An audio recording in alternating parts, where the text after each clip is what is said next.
ನಮಸ್ಕಾರ. ನನ್ನ ಹೆಸರು ಡಾಕ್ಟರ್ ಅನಿಲ್ ಕಾಮತ್. ನಾನು ಸೀನಿಯರ್ ಕ್ಯಾನ್ಸರ್ ಶಸ್ತ್ರಚಿಕಿತ್ಸಾ ತಜ್ಞನಾಗಿ ಇಲ್ಲಿ ಹೀಲಿಯಸ್ ಕ್ಯಾನ್ಸರ್ ಕ್ಲಿನಿಕಲ್ಲಿ ಕೆಲಸ ಮಾಡುತ್ತಾ ಇದ್ದೇನೆ. ಸೊ ಒಂದು ಲಕ್ಷಣ, ಸಾಮಾನ್ಯವಾಗಿ ರೋಗಿಗಳು ನಮ್ಮ ಹತ್ರ ಬರೋ ಒಂದು ಲಕ್ಷಣ ಏನು ಅಂದರೆ, ಕತ್ತಲ್ಲಿ ಗಂಟು ಇದೆ ಅಂತ ಎಷ್ಟೋ ಮಂದಿ ಬರ್ತಾರೆ. ಇದು ಏನು, ಇದನ್ನು ಹೇಗೆ ನಾವು ಪರೀಕ್ಷಿಸ್ತೀವಿ, ಇದರ ಬಗ್ಗೆ ನಾನು ಹೇಳಲು ಬಯಸುತ್ತೇನೆ. ಸಾಮಾನ್ಯವಾಗಿ ಕತ್ತಲ್ಲಿ ಗಂಟು ಇದ್ದರೆ ಇದನ್ನು ನಾವು ಲಿಂಫ್ ನೋಡ್ ಅಂತ ಹೇಳ್ತೀವಿ. ಲಿಂಫ್ ನೋಡ್ ಎಲ್ಲ ಮನುಷ್ಯರಿಗೂ ಇರುತ್ತವೆ, ಶರೀರ ಪೂರ್ತಿ ಲಿಂಫ್ ನೋಡ್ಸ್ ಇರ್ತವೆ. ಈ ಲಿಂಫ್ ನೋಡ್ಸ್ ಕೆಲಸ ಇದು ನಮ್ಮ ಇಮ್ಯುನಲ್ ಸಿಸ್ಟಮ್ಗೆ ಸಂಬಂಧಪಟ್ಟು ಇದಿದೆ. ಸೊ ಯಾವುದೇ ಭಾಗದಲ್ಲಿ ಇನ್ಫೆಕ್ಷನ್ ಆದರೆ ಈ ಲಿಂಫ್ ನೋಡ್ಸು ದೊಡ್ಡದಾಗೋ ಸಾಧ್ಯತೆಗಳು ಇರ್ತವೆ. ಅದೇ ರೀತಿಯಲ್ಲಿ ಯಾವುದೇ ಬಾಯಲ್ಲಿ ಅಥವಾ ಮೂಗಲ್ಲಿ ಯಾವುದಾದ್ರೂ ಇನ್ಫೆಕ್ಷನ್ ಆದರೆ ಈ ಕಾರಣದಿಂದ ಈ ಲಿಂಫ್ ನೋಡ್ಸ್ ಕತ್ತಲ್ಲಿ ದೊಡ್ಡದಾಗೋ ಕಾರಣ ಇದೆ. ಸೊ ಇದು ಸಾಮಾನ್ಯವಾಗಿ ಆಕ್ಟಿವ್ ಇನ್ಫೆಕ್ಷನ್ ಅಂತ ಸಜೆಸ್ಟ್ ಮಾಡಲ್ಲ. ಇನ್ಫೆಕ್ಷನ್ ಯಾವಾಗಲೂ ಆಗ್ಬಿಟ್ಟು ಆಗಲೇ ಅದು ಶರೀರ ಅದನ್ನು ತಡೆಗಟ್ಟಿ ಹಿಡ್ದಿರುತ್ತೆ. ಬಟ್ ಈ ಲಿಂಫ್ ನೋಡ್ಸ್ಗಳು ಉಳಿದಿರುತ್ತವೆ. ಸಾಮಾನ್ಯವಾಗಿ ಲಿಂಫ್ ನೋಡ್ಸ್ ಇರೋದು ಈ ಕಾರಣದಿಂದ.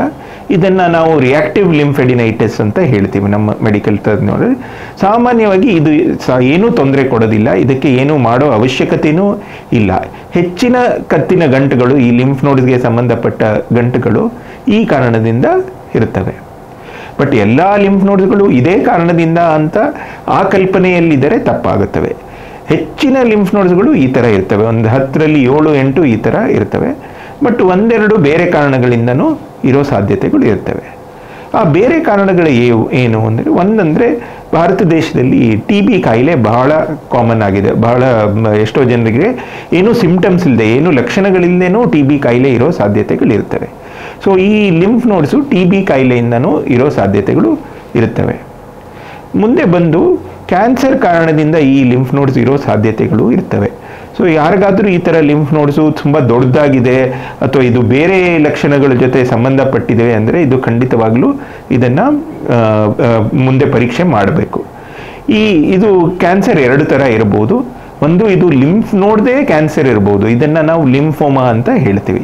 ಈ ಲಿಂಫೋಮಾದಲ್ಲಿ ಕತ್ತು ಬಿಟ್ಟು ಬೇರೆ ಜಾಗದಲ್ಲಿ ಕೂಡ ಈ ಲಿಂಫ್ ನೋಡ್ಸ್ ದೊಡ್ಡದಾಗಿರ್ತವೆ. ಬೇರೆ ಜಾಗದಲ್ಲಿ ಅಂದರೆ ಇದು ಆಕ್ಸಿಲಾದಲ್ಲಿ ಇರ್ಬೋದು, ಹೊಟ್ಟೆಯಲ್ಲಿ ಇರ್ಬೋದು, ಬೇರೆ ಗಂಟುಗಳು ಕೂಡ ದೊಡ್ಡದಾಗಿರ್ತವೆ. ಇನ್ನೊಂದು ಬಂದು, ಈ ಲಿಂಫ್ ನೋಡ್ಸ್ಗಳು ಆ್ಯಕ್ಚುಲ್ ಮೇನ್ ಕ್ಯಾನ್ಸರು ಬೇರೆ ಯಾವುದೋ ಜಾಗದಲ್ಲಿ ಇರುತ್ತೆ, ಬಾಯಲ್ಲಿ ಇರುತ್ತೆ ಅಥವಾ ಗಂಟ್ಲಲ್ಲಿ ಇರುತ್ತೆ ಅಥವಾ ಥೈರಾಯ್ಡಲ್ಲಿ ಇರ್ತವೆ. ಈ ಮೇನ್ ಇದರಿಂದ ಈ ಲಿಂಫ್ ನೋಡ್ಸ್ಗಳಿಗೆ ಹರಡಿರುತ್ತೆ. ಸೊ ಇಂಥದ್ದು ಕೂಡ ಇರೋ ಸಾಧ್ಯತೆಗಳು ಇರ್ತವೆ. ಸೊ ಇವೆಲ್ಲ ಕಾರಣಗಳು ಲಿಂಫ್ ನೋಡ್ಸ್ ದೊಡ್ಡದಾಗಕ್ಕೆ. ಒಂದು, ಹಳೆಯ ಯಾವುದಾದ್ರೂ ಇನ್ಫೆಕ್ಷನ್ ಕಾರಣದಿಂದ, ರಿಯಾಕ್ಟಿವ್ ಲಿಂಫೆಡಿನೈಟಿಸ್ ಅಂತ ಹೇಳ್ತೀವಿ, TB ಕಾಯಿಲೆಯಿಂದ ಇರ್ಬೋದು. ಬೇರೆ ಕೆಲವು ಕಾರಣಗಳಿವೆ, ಸಾರ್ಕಾಯ್ಡೋಸಿಸ್ ಅಂತ ಹೇಳ್ತೀವಿ, ಇಂಥ ಕಾರಣಗಳು ಇರ್ಬೋದು. ಕ್ಯಾನ್ಸರ್ ಕಾರಣದಿಂದ ಇರೋ ಸ್ವಲ್ಪ ಚಾನ್ಸಸ್ ಇರ್ತವೆ. ಅದನ್ನು ನಾವು ಆ್ಯಸ್ ಅ ಡಾಕ್ಟರ್ ನಾವು ಅದನ್ನು ಯಾವತ್ತೂ ತಲೆಯಲ್ಲಿ ಇಟ್ಕೋಬೇಕಾಗತ್ತೆ. ಸೊ ಯಾರೇ ರೋಗಿ ನಮ್ಮ ಹತ್ರ ಈ ಲಕ್ಷಣಗಳ ಜೊತೆ, ಲಿಂಫ್ ನೋಡ್ಸ್ ಜೊತೆ ಬಂದರೆ ನಾವು ಏನೇನನ್ನು ಪರೀಕ್ಷೆ ಮಾಡ್ತೀವಿ ಇದು ಅಂದರೆ, ಒಂದು, ನಾವು ಕ್ಲಿನಿಕಲ್ ಎಕ್ಸಾಮಿನೇಷನ್ ಅಂತ ಹೇಳ್ತೀವಿ. ಅಂದರೆ ಬಾಯಿ ತೆಗೆದು ಟಾರ್ಚ್ ಹಾಕಿ ಬಾಯಿಯೊಳಗೆ ಬೇರೆ ಏನಾದರೂ ಹುಣ್ಣಿದೆಯಾ ಇದೆಲ್ಲ ನಾವು ನೋಡಬೇಕಾಗತ್ತೆ.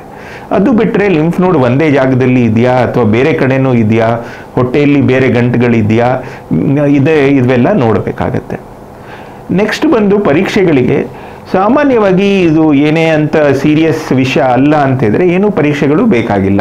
ಪೇಷಂಟ್ನ ಜಸ್ಟ್ ಹೇಳ್ಬಿಟ್ಟು ನಾವು ಮನೆಗೆ ಕಳಿಸ್ಬೋದು, ಇದೇನು ತೊಂದರೆ ಕೊಡೋದಿಲ್ಲ ಅಂತ ಹೇಳ್ಬಿಟ್ಟು ಕಳಿಸ್ಬೋದು. ಬಟ್ ಕೆಲವು ಇದು ನಮಗೆ ನಾರ್ಮಲ್ ಅಲ್ಲ, ಇದು ಅಲ್ಲ ಅಂದರೆ ನಾವು ಫರ್ದರ್ ಇದಕ್ಕೆ ಪರೀಕ್ಷೆಗಳು ಮಾಡ್ತೇವೆ.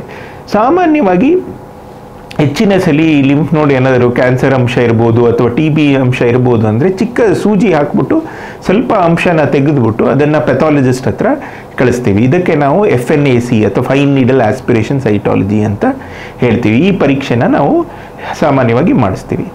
ಬೇರೆ ಲಿಂಫೋಮಾ ಸಸ್ಪಿಷನ್ ಇದ್ದರೆ, ಲಿಂಫ್ ನೋಡ್ ಕ್ಯಾನ್ಸರ್ ಇರ್ಬೋದು ಅಂತ ಹೇಳಿದ್ರೆ ಆ ಇಡೀ ಗಂಟನ್ನು ಪರೀಕ್ಷೆಗೆ ಕಳಿಸ್ಬೇಕಾಗತ್ತೆ. ಇದನ್ನು ನಾವು ಲಿಂಫ್ ನೋಡ್ ಎಕ್ಸಿಷನ್ ಬಯೋಪ್ಸಿ ಅಂತ ಹೇಳ್ತೀವಿ. ಕೆಲವು ಸಲ ಈ ಪರೀಕ್ಷೆಗಳು ಅಗತ್ಯ ಇದೆ. ಇದು ಬಿಟ್ಟು ಕೆಲವು ಸಲ ಅದು ಏನು ಇದೆ ಸಂಶಯ ಇದೆ, ಇದರ ಮೇಲೆ ನಾವು CT ಸ್ಕ್ಯಾನ್ ಹೇಳ್ಬೋದು ಅಥವಾ ಅಲ್ಟ್ರಾಸೌಂಡ್ ಹೇಳ್ಬೋದು, ಈ ಥರ ಬೇರೆ ಪರೀಕ್ಷೆಗಳನ್ನು ನಾವು ಹೇಳ್ತೀವಿ.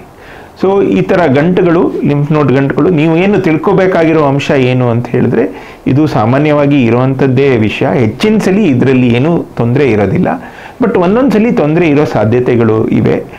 ಲಿಂಫ್ ನೋಡ್ಸ್ ಎಸ್ಪೆಷಲಿ ಇದ್ದಿದ್ರೆ ನೀವು ಡಾಕ್ಟರ್ ಹತ್ರ ತೋರಿಸ್ಬಿಟ್ಟು ಅದಕ್ಕೆ ಪರೀಕ್ಷೆ ಮಾಡಿಸ್ಕೊಳ್ಳೋ ಅಗತ್ಯ ಇದೆ. ಧನ್ಯವಾದಗಳು.